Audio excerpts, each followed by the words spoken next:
வணக்கம் மதுரை மக்களே. இன்றைக்கி திருச்சியில் பார்த்தீங்க அப்படின்னா இந்திய கூட்டணி சார்பாக நடைபெற்ற மாநாடு மிகப்பெரிய வெற்றியை கொடுத்துச்சுன்னே சொல்லலாம்.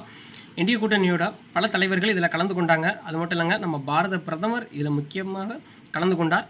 அவரோட வரவேற்பு, அவரோட பேச்சை கேட்கறதுக்கு ஏராளமான மக்கள் கலந்து கொண்டாங்க. எதிர்பார்த்ததை விட நம்ம இந்திய கூட்டணியை ஆதரித்து அவ்வளோ மக்கள் கலந்து கொண்டாங்கன்னே சொல்லலாம். 2 நாளைக்கு முன்னாடி திமுக நடத்தின கூட்டத்தில் கூட எதிர்பார்த்த அளவுக்கு கூட்டம் வரல, மக்களோட ஆதரவும் இல்லை. நம்மளுக்கு எதிர்பார்க்காத அளவுக்கு மக்கள் ஆதரவு இருக்குங்க. நம்ம தான் வெற்றி கூட்டணியை யாராலையும் சிதைக்க முடியாது, ரொம்ப உறுதியாகவும் இருக்கும். இதில் பார்த்தீங்க அப்படின்னா ஊடகம் சில விஷயங்களை கிளப்பி இந்த கூட்டணி பிளவை ஏற்படுத்துறதுக்காக சில விஷயங்கள் பண்ணுறாங்க. பட் அது கண்டிப்பாக நடக்காது. ஏன்னா எடப்பாடி ஐயா தான் இங்கே முதல்வர், அதை நாங்கள் மறுக்க கிடையாது. பாஜக அதை ஆதரிக்க தான் செய்யுது, யாரும் எதிர்க்க கிடையாது. எடப்பாடி ஐயா தான் முதல்வர். திரும்பி அதான் சொல்கிறேன், வெற்றி பெற்றால் எடப்பாடி ஐயா தான் முதல்வராக இருக்க போகிறாரு. சரியா?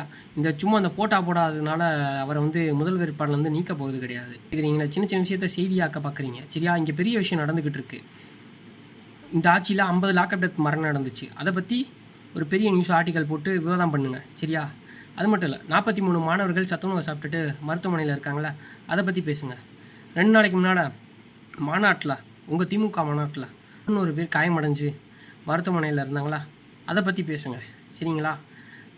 ஒரு கர்ப்பிணி பெண்ணை உங்கள் திமுகக்காரங்க மோதி அதை மறைக்க பார்த்தீங்களா, அந்த விஷயத்தை பேசுங்க. பேசக்கூடிய விஷயங்கள் இங்கே நிறையா இருக்குது. சரிங்களா? சும்மா அந்த போடாத வச்சு அவர் முதல் வேட்பாளர் இல்லைன்னு சொல்லிட்டு நீங்களாம் அவனை கிளப்பி விடாதீங்க. இப்படி தான் இன்னும் 2 நாளைக்கு முன்னால் விஜய் இந்திய கூட்டணியில் சேர போகிறான்னு சொல்லிட்டு அதை ஒரு ட்ரெண்டிங் நியூஸ், உங்களுக்கு நியூஸ் வேணுங்கிறதுக்காக இருக்கிற நியூஸாக மறைச்சிட்டு புது நியூஸாக ட்ரெண்டிங் பண்ணாதீங்க. சரியா? எதை வைரலாக்கணும்னு நீங்கள் தான் நினைக்கிறீங்க. உண்மையான விஷயத்த மக்களுக்கு நீங்கள் கொண்டு போய் சேர்க்கறது இல்லை.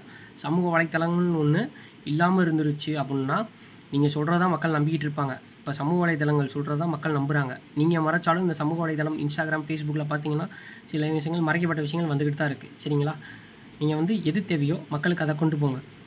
இங்கே முதல்வர் எடப்பாடி அவர்கள் தான் முதல்வர் வேட்பாளர். அதை யாராலும் மாற்ற முடியாது. இந்திய கூட்டணி கம்பல்சரி வெற்றி பெறும். இதை யாராலும் மாற்ற முடியாது. மாற்றம் வேண்டும். மாற்றத்துக்காக நம்மளும் போராடுவோம். பாரத் மாதா கி ஜெய்.